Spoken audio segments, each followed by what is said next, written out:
Okay, you guys know that I love a bargain, so I was at a yard sale recently and I picked up this US General toolbox set for 20 bucks.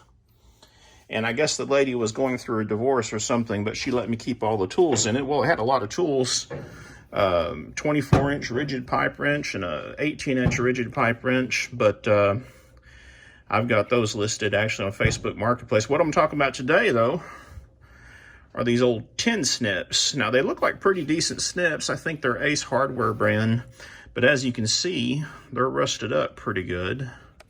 Now, they're not locked up by any means, but they have a good coat of rust on them. And also in here was a nice little Milwaukee wire stripper, which I was kind of glad to get that one because it's a nice heavy little wire stripper. But you can see it's got a little bit of rust on it too. So what we're going to do is try out some of this Evaporust. Now, I've used this before. If you watch my, sorry about all the shakiness. I'm holding my phone. I don't have the, what do you call it? The gimbal out. But this is just going to be a quick video anyway. But if you watch my videos before, you've seen me use this stuff when I was restoring a couple of metal parts, that metal lathe one time and then some other parts. This stuff works really good.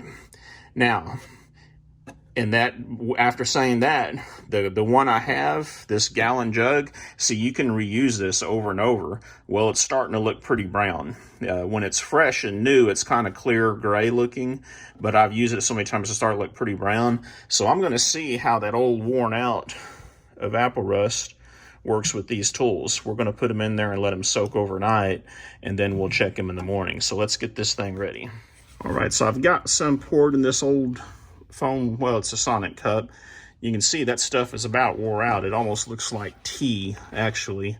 But one thing interesting about this, and what we're going to do is just go ahead and set these parts down in here to start the soak. This Evaporust is actually pretty friendly stuff. It's biodegradable, non-toxic, safe on your skin, and supposedly you can just pour it down the sink when you're done, and that's what I've done before. But yeah, we're going to let these soak overnight, folks, and we'll check back in the morning and see how these things look. All right, y'all, so this has been sitting overnight, and this is the first pull out of it. Word of advice, probably don't want to use a foam cup because I think the stuff is seeping through it possibly, but I had it in the kitchen sink, so let's see what this looks like.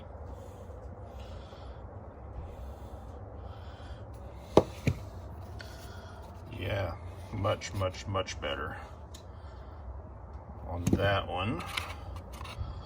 Let's check out the little strippers. Looks like it got all the heavy rust. I had a couple of screwdrivers I found too from the same toolbox that were rusted a little bit. So I'm gonna go wash these off, or rinse them off with hot water, and then we'll dry them off and we'll take a closer look. All right, y'all, so this is it. I've rinsed them off with some hot water, blew them off with some compressed air. You can see on that that higher carbon steel, like on these snips, it took off all that surface rust except for a little bit right in there, and that's because I had them closed up when it was soaking, and I suspect a lot of that stuff could not get down in there to it. But anyway, the first few times we use it, that'll come right off, and I'm gonna go ahead and hit these with some probably some rim oil or something similar, so they don't have to worry about that happening again. But this is just a quick video. I don't know if y'all have ever heard of Evaporust or used it, but I've used it a lot in the past for cleaning up old pocket knives. I've used it for cleaning some gun parts, things like that, and it works pretty good. So thanks for watching. Y'all let me know if you have any questions. Be safe out there.